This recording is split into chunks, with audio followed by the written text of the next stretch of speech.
le réveil matinal le plus haut de la capitale sur la radio. Du lundi au vendredi, de 7h à 10h. Vous êtes sur les 104.5 Urban FM, la station urbaine, et vous écoutez le Da Fresh Morning. C'est le réveil matinal le plus haut de la capitale sur la radio. La plus haute de la capitale, émission musicale, mais devenue une véritable plateforme de promotion et de communication pour beaucoup des Gabonais. Ce matin, avec Mosley, on reçoit quelqu'un, un invité. Oh, oui. J'avais déjà dit le nom, oui. Mais toi, tu peux quand même nous parler de lui. Oui, effectivement, nous recevons M. Flavien Enongwe, qui est maître assistant de philosophie politique à l'université Omar Bongo. Maître du lycée. Non, c'est un grade universitaire. Voilà, il faut nous expliquer, nous qui nous sommes arrêtés au CP2. Donc, vous savez, quand on commence au Gabon, on commence par le grade assistant. Mm-hmm. Après, on est maître assistant, maître conférence, et on a le titre assistant, de professeur. Là, on assiste qui? Normalement, on devrait avoir sous sa coupe un professeur de rang A. Donc, un enseignant qui est titulaire chair, voilà. Chair, c'est quoi? C'est-à-dire qui est titulaire... Il paraît que c'est celui qui est domicilié dans l'université. Bon, ça dépend, mais sur le plan académique, quand on est professeur titulaire, ça sous-entend qu'on est spécialiste dans un domaine bien précis, dans une discipline bien précise, notamment quand on est, par exemple, en histoire. Vous savez que l'histoire, par exemple, a plusieurs branches, ou en philosophie, comme c'est la spécialité de M. Enongwe. Vous avez la philosophie politique, ceux qui s'occupent des questions sociales, des questions d'éthique et consorts. Maintenant, il y a des gens qui se spécialisent dans un domaine bien précis. Et à un moment donné, on a, par exemple, le CAMES, vous passez les concours du CAMES qui vous donne, notamment vos pairs vous jugent par rapport à la qualité de vos recherches et à la qualité de ce que vous proposez comme, on va dire, solution ou bien encore comme écrit en ce qui concerne vos conclusions en matière de recherche, et à partir de là on peut vous juger digne soit d'aller au grade après assistant, d'aller au grade, parce que quand on est docteur, automatiquement vous êtes recruté dans l'université au niveau du Gabon, vous êtes assistant, donc ça on n'a pas besoin de grade pour ça, il suffit d'avoir le doctorat. Maintenant, après vous devez passer le grade de maître assistant, ensuite maître de conférence, et puis par la suite vous devenez professeur titulaire. Ça sous-entend que vous avez pratiquement convaincu une grande majorité de vos pairs sur une question donnée en ce qui concerne votre discipline. D'accord. Donc à partir de là, ils vous jugent digne d'être finalement au grade... C'est quoi le grade supérieur dans l'armée? Le général. Non, le colonel. Non, c'est pas le général. Il y a un amiral. Ouais. Non, ça, c'est pas dans l'armée. Bon, ça dépend du corps. Si c'est à la marine, on peut te mettre amiral. Voilà, donc à peu près. En fait, le général, c'est un poste politique. Normalement, c'est lieutenant-colonel ou colonel-major. Voilà, donc on est au sommet de la recherche et du savoir, normalement. Ça veut dire qu'aujourd'hui, quand vous êtes professeur titulaire, vous avez maintenant la possibilité de vous-même d'énoncer des pistes en ce qui concerne la recherche dans votre spécialité. Donc, du coup, vous devenez un inspirateur. D'accord. Donc, à partir de là, tous ceux qui viennent dans votre sillage, vous avez le devoir de les suivre, de les orienter par rapport à ce qu'ils font. Et c'est dans cet esprit-là que s'inscrit la graduation au niveau du supérieur. Donc oui. Donc, M. Enongwe est maître assistant, notamment au département de philosophie de l'université Omar Bongo, qui est l'établissement, c'est la Flèche, que tout le monde connaît au niveau du Gabon. Ensuite, il est aussi conseiller du chef de l'État, notamment chef de département chargé de la culture, des arts, des sports et du tourisme, mais également représentant personnel du président de la République au Conseil permanent de la francophonie, président de la commission administrative et financière. Il a été élu au niveau de l'OIF, donc il a été élu pour un mandat de 2 ans. D'accord. Par rapport à cette commission-là, voilà, pour un mandat de 2 ans. Donc, nous, aujourd'hui, on va nous entretenir avec lui pour voir de long en large, parce que c'est aussi quelqu'un qui participe également au niveau de l'actualité politique de notre pays. De temps en temps, il publie des tribunes dans le quotidien l'Union. Donc, ce qui sous-entend que c'est quelqu'un qui a un regard plus ou moins avisé sur des questions de politique nationale et même internationale. D'accord. Merci, Mosley. Monsieur Enongwe, bonjour. Bonjour. Merci d'avoir accepté notre invitation. Je sais qu'avec beaucoup de fonctions comme vous avez là, vous n'êtes pas facilement libre pour ce genre d'entretien. Bon, on trouve toujours une occasion, parce que dans le métier d'enseignant-chercheur, il y a ce qu'on appelle une responsabilité sociale qui est celle d'expliquer un peu, rendre plus accessible au grand nombre les éléments qui sont à notre disposition, parce que notre métier, c'est aussi essayer d'analyser la vie politique, notamment pour moi qui m'occupe de la philosophie politique. Et donc, je suis ravi d'être avec vous ce matin pour essayer de répondre à vos questions. En tant que philosophe politique, comme vous venez de le dire, est-ce que les philosophes de votre catégorie, sur le plan national, avaient prévu le scénario politique que le Gabon est en train de vivre? Alors, l'une des choses lorsqu'on étudie la politique, c'est d'admettre d'abord que c'est le lieu de l'imprévisibilité. Donc, il est très difficile en politique de dire ce qui va se passer dans 1 an, dans 2 ans, dans 3 ans. Donc, l'imprévisibilité fait partie de la politique. Mais néanmoins, il y a quelques tendances, n'est-ce pas, qu'on peut imaginer. Et il y a quelques mois, 3 mois, j'ai écrit un article qui a fait polémique. Avec un de vos confrères d'ailleurs. Voilà, les guerres civiles de Jean-Noël l'opposition Bouzanga. gabonaise. Et dans cet article, j'expliquais que autant il sera plus facile pour la majorité présidentielle de s'accorder sur la candidature du sortant, pour peu qu'il exprime sa volonté, autant il sera difficile d'avoir une candidature unique de l'opposition, parce que historiquement, il y a toujours la guerre des égaux, ainsi de suite. Et j'expliquais que de ce côté-là, il y aura ce que j'ai appelé, à la suite de Jean d'Ormesson, l'irresponsable foisonnement. Beaucoup me sont tombés dessus. Mais néanmoins, j'ajoutais que du côté de la majorité, étant donné que nous sommes en démocratie, il n'est pas exclu que nous ayons une candidature dissidente. Donc ce que je disais il y a 3 mois, sans pour autant dire qui sera le candidat dissident, mais en train de se réaliser 3 mois. Est-ce que c'est parce que vous étiez déjà dans les secrets quand Est-ce même? que c'est pas parce que vous êtes dans les secrets du pouvoir? Non, pas du tout. C'est-à-dire que lorsqu'on analyse une situation, il faut éviter de s'enfermer dans des déclarations péremptoires. Donc, il faut toujours, lorsqu'on essaye d'analyser le fait politique, imaginer qu'il y a des scénarios possibles. D'accord. Donc, Sans pour autant prévoir. Sans pour autant prévoir. Le scénario d'une candidature dissidente était envisageable dès lors que, bon, vous savez, lorsque, peut-être qu'on viendra là-dessus, lorsqu'on est un acteur politique,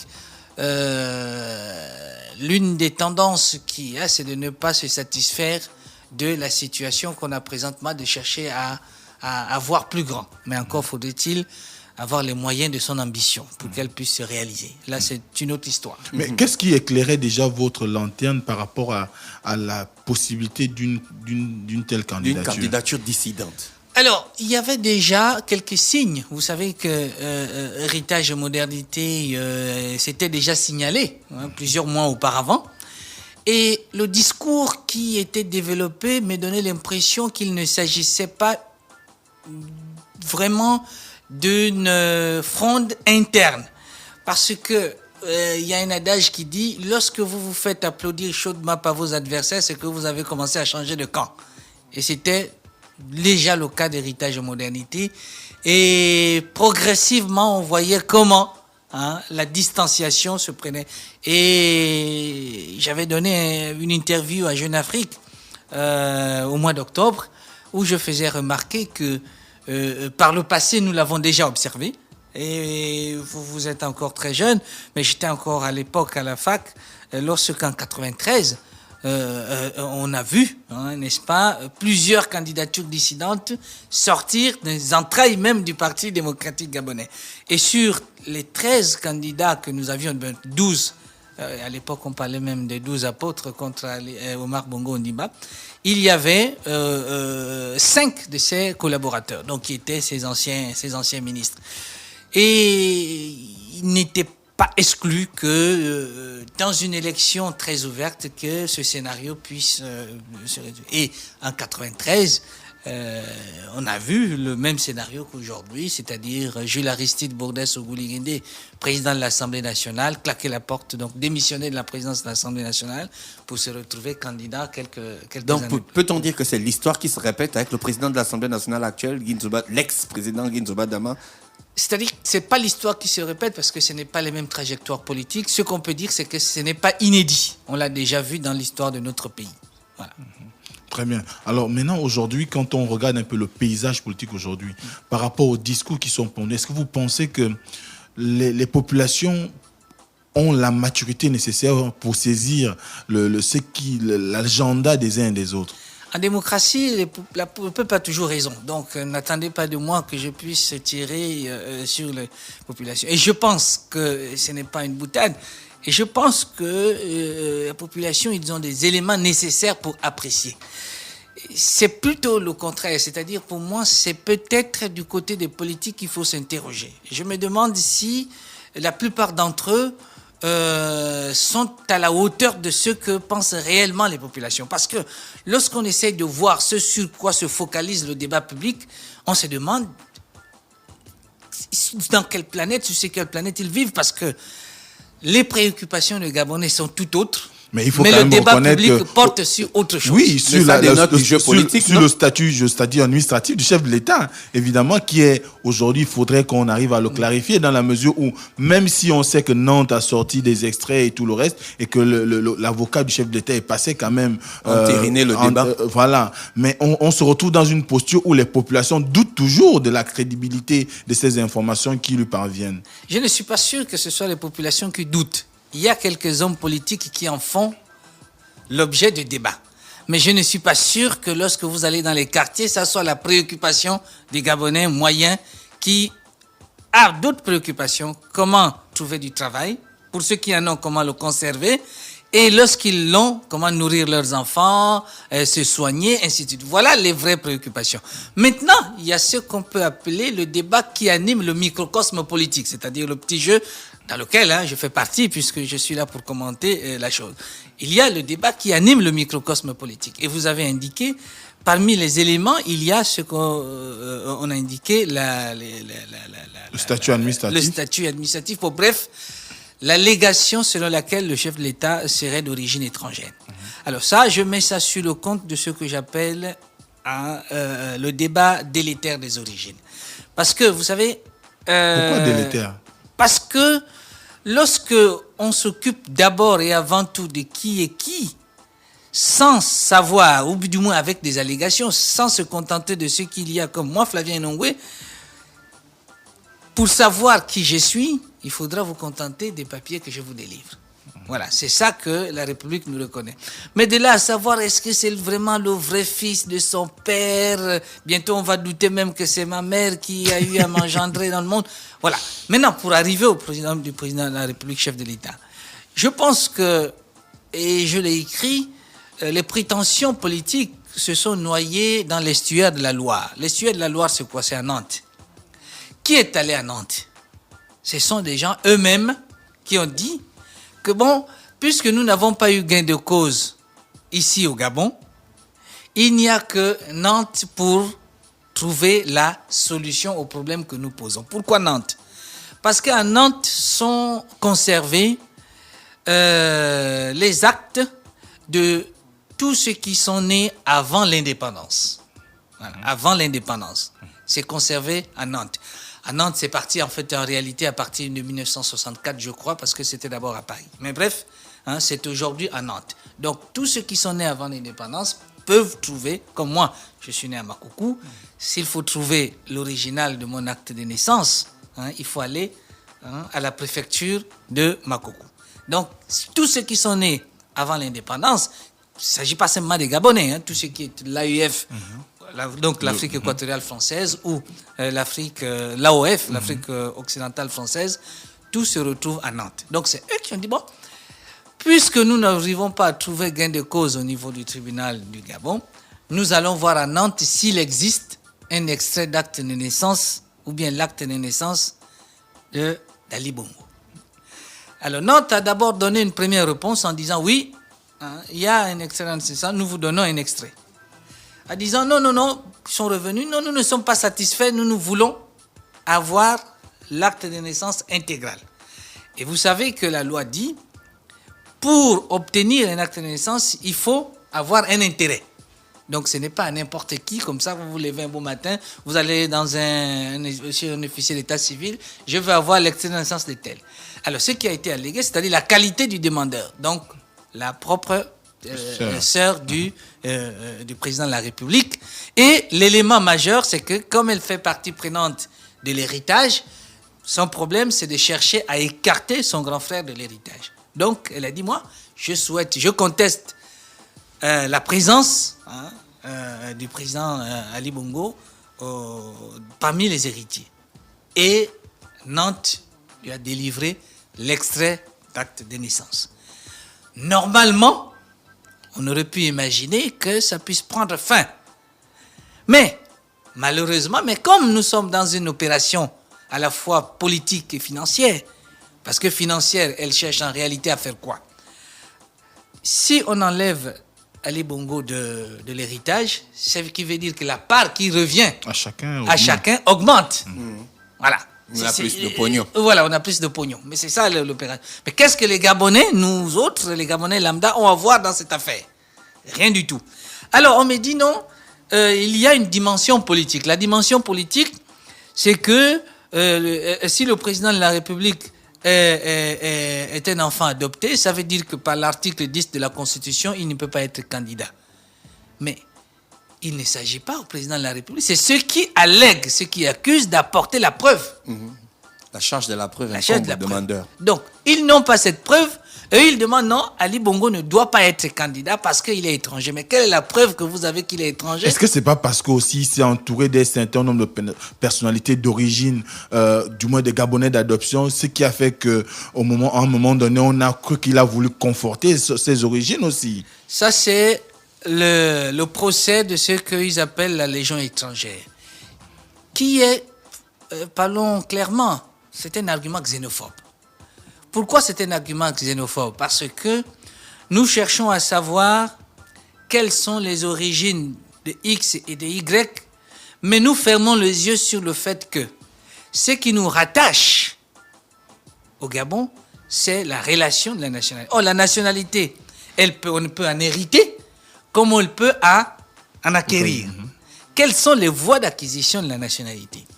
On peut acquérir la nationalité par soit le fait que, on a épousé une Gabonaise, par les voies de mariage, vous voyez? Après, il y a une reconnaissance, ainsi de suite. Ou bien par la naturalisation.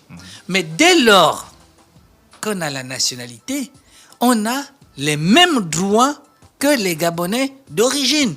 Donc, à part certaines fonctions politiques, des fonctions nominatives nous sont ouvertes au même titre que celles des autres. Mais on trouve quand même, par exemple, on parle du cas de Maxime Akombesi, qui est le directeur de cabinet du président. On trouve que c'est un risque de confier une telle responsabilité à quelqu'un qui a eu à acquérir la nationalité. Et je vais aller dans le même sens que lui, en disant que c'est un peu, d'après ce que les gens racontent, c'est ce qui serait la discorde avec héritage et modernité. Ou encore avec le démissionnaire Ginzumba Ndama. Alors, je ne pense pas. Donc, les politiques gabonais se focalisent sur un individu pour démissionner du PDG. Mais alors, je pense que ce serait peut-être leur faire insulte que d'imaginer que c'est la raison principale qui les amène à pouvoir abandonner un projet de vie, c'est-à-dire servir le peuple à l'intérieur du PDG. J'ai posé une question. Voilà, non, c'est ce que je suis en train de vous répondre. Mais j'imagine qu'il y a d'autres raisons. Mais vous n'avez pas totalement tort, parce que j'ai pu analyser lors du discours, parce que lorsque quelqu'un se prononce candidat, le discours qu'il fait est annonciateur des thématiques principales de sa campagne. Et ce que j'ai pu observer en écoutant donc le président Ginzumba Ndama, c'est qu'il y avait une insistance sur la question de l'entourage du chef de l'État. J'en fais partie, peut-être que nous avons failli. L'entourage du chef de l'État. Et j'imagine, et je suis sûr que sa campagne sera davantage portée sur l'entourage du chef de l'État. Mais vous savez que partout dans le monde, si nous qui sommes les collaborateurs du chef de l'État, nous ne prenons pas des coups à sa place, ça veut dire que nous n'avons pas notre place à son entourage. Partout, il en est ainsi. Mais il se trompe en faisant de cela la thématique principale de campagne, parce que une élection présidentielle telle que nous l'héritons, pour nous qui sommes gabonais, de la Ve République française, à savoir le contrat en fait de confiance entre un homme et la population, parce que c'est ça le sens de l'élection présidentielle. Mais on ne vote pas l'entourage. On ne vote pas l'entourage. Ça veut dire que les Gabonais, lorsqu'ils auront à se prononcer, ils auront à se prononcer sur les personnalités candidates. Ce n'est même pas un parti politique qui est candidat à une élection présidentielle. Les partis politiques ne sont que ce qu'on appelle des soutiens. Parce qu'un parti politique, c'est pour la mobilisation partisane. Comment mobiliser les gens sur la base de notre idéologie afin de les amener le plus nombreux possible à soutenir un candidat. Mais c'est lui qui est élu, c'est-à-dire c'est un candidat. Comment et normalement, qu'est-ce qui doit faire débat? Ce qui doit faire débat, c'est ce que propose un candidat par rapport à d'autres. Mais de là, on s'interroger sur pourquoi Flavien Nongoué est autour de X, pourquoi il est autour de Y. Mais si on constate que vous avez un aura qui pratiquement empêche le bon fonctionnement de certaines institutions, on ne peut que vous indexer. Mais encore faudrait-il donner la preuve que ça ne fonctionne voilà, pas que j'empêche le bon fonctionnement des institutions. Puisque nous savons que les institutions qui participent de la régulation de notre vie publique sont identifiées. Elles sont identifiées, ce sont l'Assemblée, le Sénat, la Cour constitutionnelle, le Conseil économique et social, le CNC. Quand on interfère dans le fonctionnement de ces institutions, vous pensez que vous ne méritez pas des colibets? Encore faudrait-il qu'il y ait la preuve de mon interférence dans le fonctionnement des institutions. C'est ça le problème. Maintenant, il peut y avoir... Parce que lorsqu'on peut cristalliser sur soi des inimitiés, mais du fait d'occuper une position, parce que les autres voudraient bien l'occuper. Donc, on appelle ça la jalousie.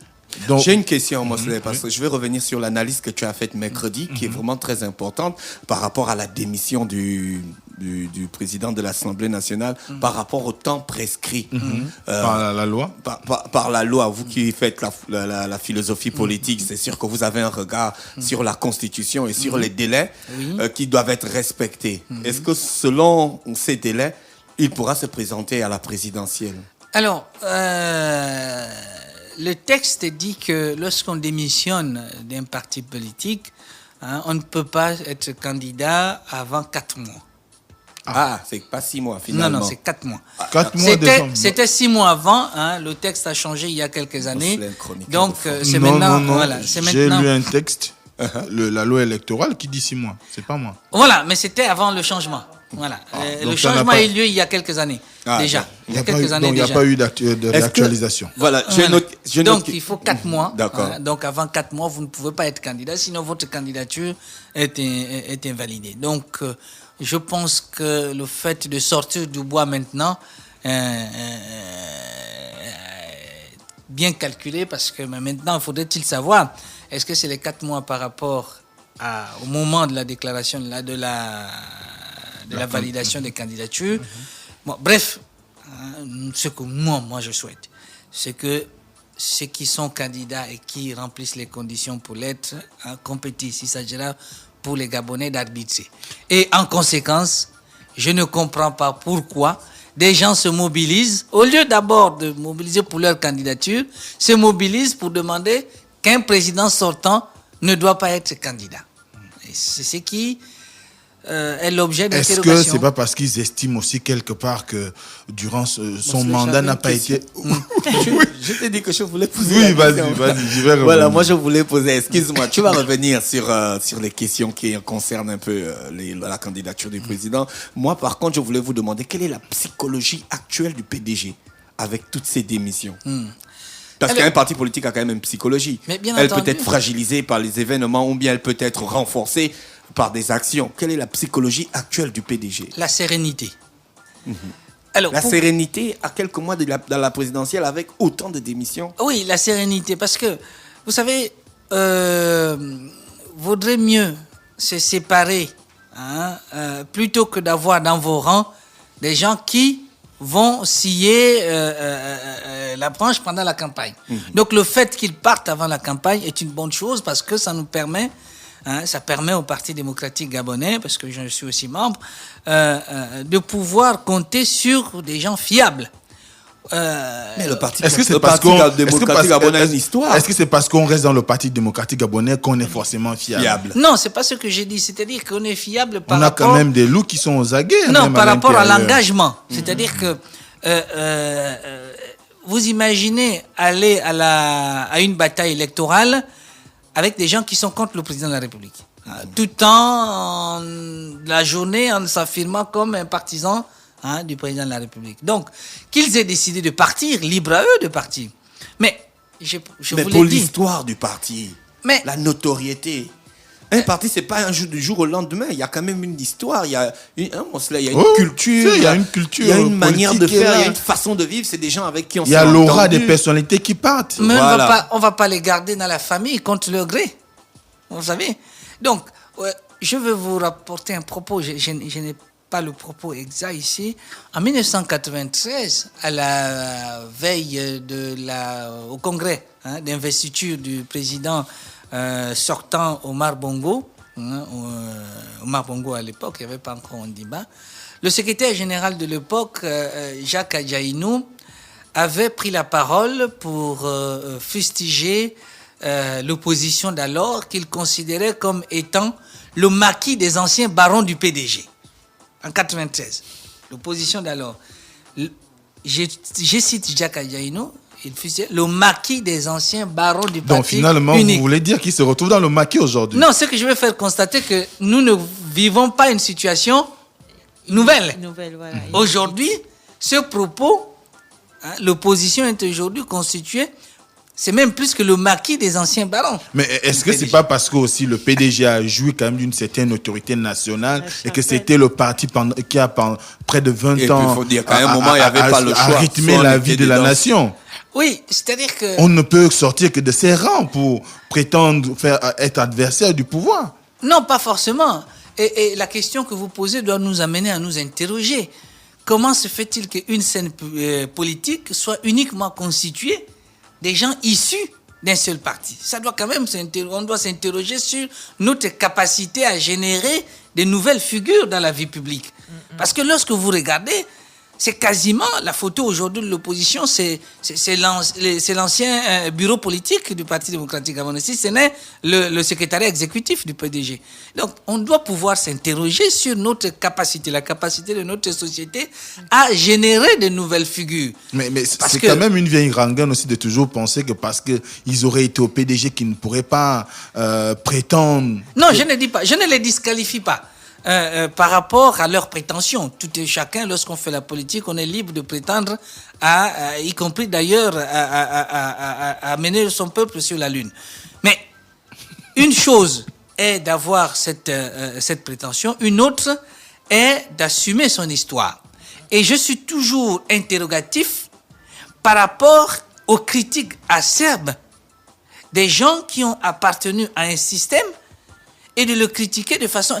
Quand Mais est-ce qu'ils ne sont pas les personnes les mieux placées pour le critiquer puisqu'ils y étaient à Avant l'intérieur d'abord- Et qu'ils l'ont même conforté. C'est fort Et possible. fabriqué aussi. Mais c'est fort possible. Moi, mon interrogation, mais qu'ont-ils fait lorsqu'ils étaient à l'intérieur pour qu'il en soit autrement? Quand Ils même, vous diront qu'ils étaient au service. mais ils étaient au service, ça veut dire que ils ont été des gens serviles. Et je ne pense pas. C'est-à-dire qu'on veut se donner une virginité politique dès lors que on traverse à l'autre rive. Mais la population n'est pas dupe. Les gens sont... Moi, aujourd'hui, Flavien Nongwe, vous allez garder les bandes et que si demain, après-demain, je me retrouve maintenant à critiquer de façon absurde, vous pouvez quand même sortir les bandes en disant, bon, mais il y a l'année dernière, voilà ce que vous On va disiez. mettre ça en boucle. Voilà. Il faudrait... J'en appelle à un minimum de cohérence. Ce que je dis, je ne dis pas que parce qu'ils ont été au PDG, ils ne doivent pas critiquer le bilan d'Ali Bongo. Ce n'est pas ça la question. Mais ils ne se contentent pas de critiquer le septennat d'Ali Bongo. J'entends certains critiquer les 40 ans du régime. J'ai suivi, pour ne pas être désobligeant, l'ancien vice-président de la République, une diatribe lorsqu'il est sorti de la majorité présidentielle, une diatribe contre le régime de 50. Jean Ping critique le régime quasiment cinquantenaire. Mais nous savons que aujourd'hui, nous savons très bien d'où ont été formés politiquement tout ce monde. Donc aujourd'hui, il se découvre une virginité politique, mais les Gabonais ne sont pas dupes. Mais vous par savez aussi rapport que au rôle. l'autoflagellation produit l'expiation des fautes. Mais je dirais même mieux.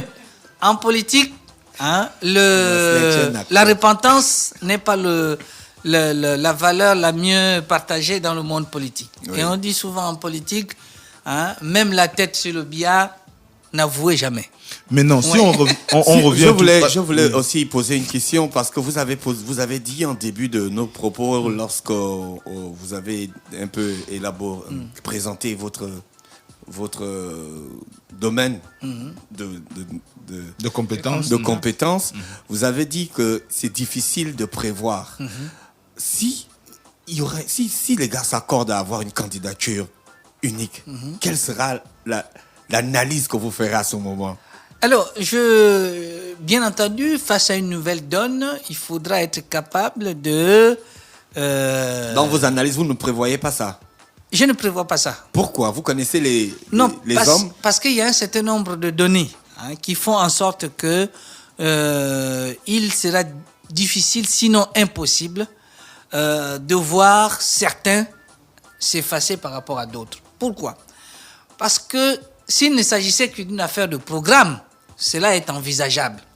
Mais dans plusieurs cas, nous sommes ici dans des trajectoires individuelles.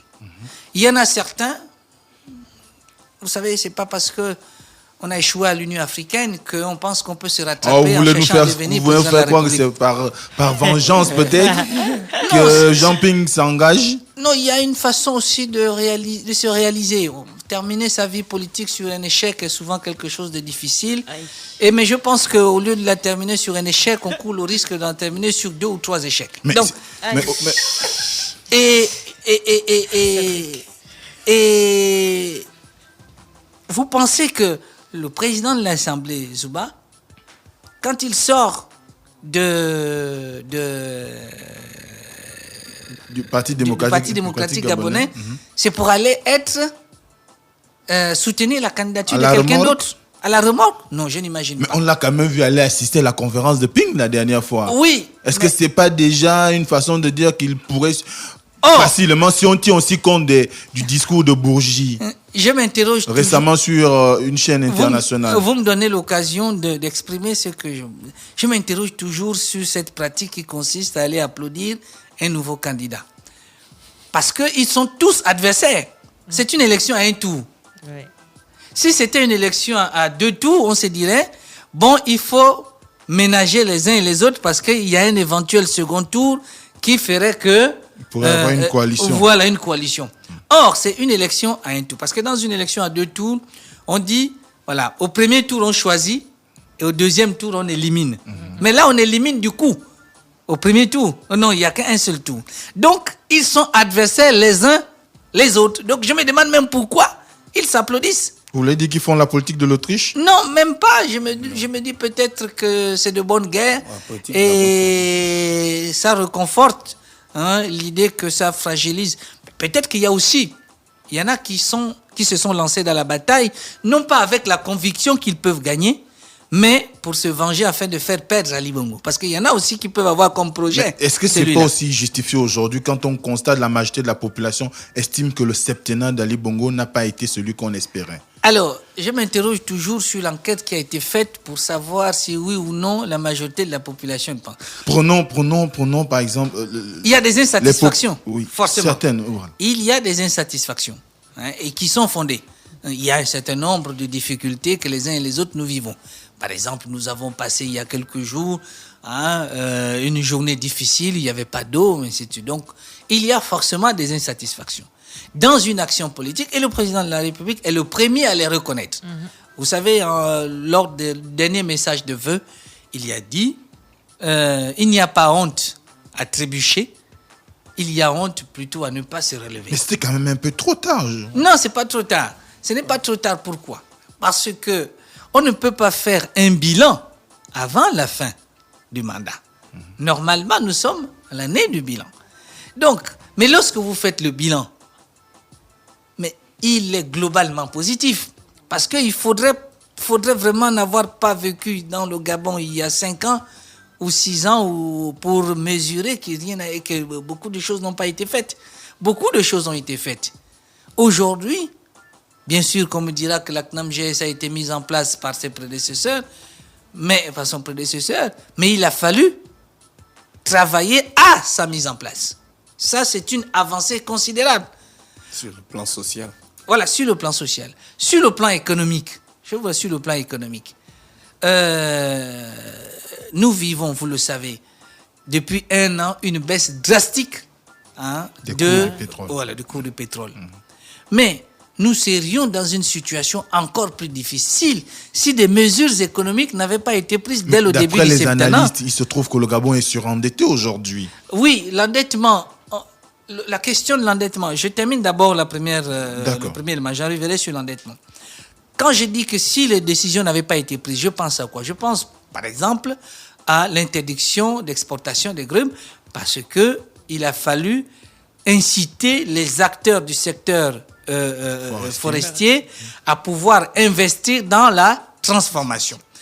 Bien entendu, pour le début, ils ont eu des difficultés, mais compensées par des allègements de charges fiscales.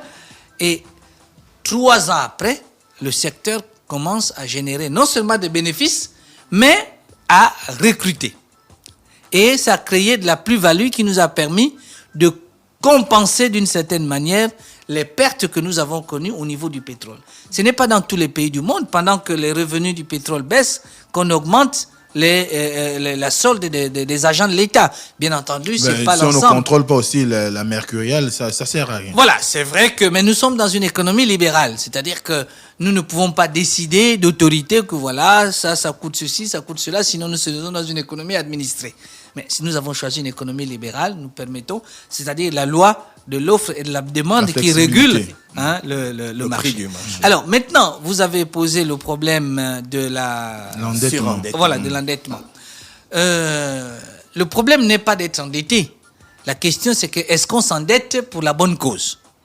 Je préfère l'endettement pour les financements des infrastructures, parce que il s'agit là d'un endettement productif. Que beaucoup jugent aujourd'hui insuffisant par rapport à ce qu'il y a eu comme budget de 2009 à aujourd'hui. Parce qu'on s'imagine combien coûte une route.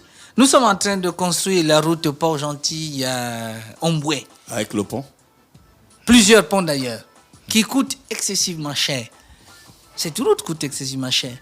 Nos grands-parents, nos aïeux ont rêvé de ça. Mais dans 3 ans, lorsque cette route... Mais les gens s'imaginent que cette route n'apparaît pas simplement comme ça. Bien entendu, il y a des partenaires qui investissent. Mais ces partenaires n'investissent pas gratuitement. C'est à nous de...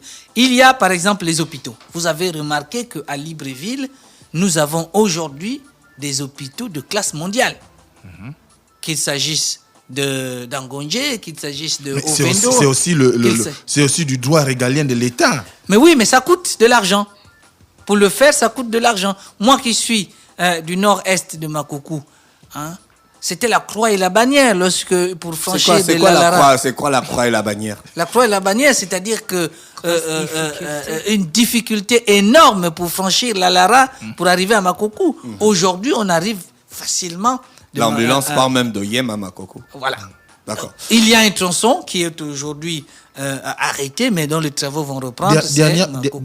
Non, moi, c'est pas dernière toi qui as la Et ce qui est dernière valable. question. Dernière question. Et ce qui est valable pour qui pose la l'Est, dernière question. l'est aussi pour le Sud. D'accord. Maintenant, aujourd'hui, le chef de l'État tu es un en tricheur. le chef de l'État en 2009 a proposé l'avenir en confiance et aujourd'hui l'égalité des chances. Qu'est-ce qui concourt aujourd'hui à la mise en place de ce nouveau programme politique ou ce nouvel offre politique qui, aux yeux des populations, est pris avec des pincettes? Non, je me méfie toujours. C'est ta dernière question. Voilà, je me méfie toujours de ceux qui parlent au nom des populations. Parce que, déjà, en sciences politiques, on dit toujours que le peuple est un concept mou. Ça veut dire que chacun de nous peut toujours le mettre à sa sauce, ainsi de suite. Donc, non, si je peux parler au nom du peuple, l'autre va parler au nom du peuple. Le peuple pense que c'est si, le peuple pense. Mais on ne sait pas à quel moment qui a mesuré. Et le moment central pour mesurer ce que pense le peuple, c'est le moment de l'élection. Donc, il n'y a que là, en août, que nous pouvons savoir si le peuple manifeste une insatisfaction majoritaire par rapport au programme ou au projet d'Ali Bongo. Donc, avant ça, nous ne pouvons que supputer. C'est des supputations. Ou encore, nous ne pouvons que projeter sur le peuple nos propres vues, nos propres orientations. Donc, mais, je pourrais vous donner l'indice. il y a eu 13 candidats qui ont démissionné du PDG. Donc, non, 13 députés qui ont démissionné du PDG. Il y aura des élections partielles. Nous irons aux élections partielles. Ça peut nous donner une indication à chaque endroit de ce que pense le peuple. Et je peux dire que pour moi qui suis de Logo-Ivindo, je suis très confiant par rapport à capacité du candidat du Parti démocratique gabonais de remporter l'élection du premier siège du département de la Zadie pour remplacer Momon Jambo. Et ce qui est valable pour le Logo-Ivindo... Non, mon micro est coupé, c'est fini, tu ne poses plus les questions. Monsieur Inongwe, oui. Merci d'avoir accepté notre invitation. Nous avons largement dépassé le temps. Il est 10h04. Okay, merci. C'était un plaisir de vous recevoir dans nos studios. C'est à moi de vous remercier et de vous féliciter pour le travail que vous faites. Surtout que, et ce que je souhaite qu'au niveau de l'atmosphère, ici est marqué, il est urbain. Parce que urbain, quand on dit de quelqu'un qu'il a un esprit urbain, c'est qu'il y met de la courtoisie dans sa façon d'aborder les autres et de parler aux autres. Et j'ai l'impression que ce qui manque beaucoup dans notre milieu politique, c'est d'avoir l'esprit urbain. Merci beaucoup. Merci à tous les auditeurs qui étaient avec nous. Mosley, merci encore. Merci le micro est ouvert, réponds. Merci Dafresh. Merci René Ruth, merci à Ingrid. On se retrouve lundi dans le Dafresh Morning, le réveil matinal le plus haut de la capitale, sur la radio la plus haute de la capitale. Urban FM 104.5. Urban FM, toujours dans le barrio, proche des éléments. On fait passer les chariots à chaque événement. Général en costard. Urban FM, c'est cool, c'est fun. En fait, jamais une radio n'avait été aussi musicale. Et si on refaisait le hip-hop?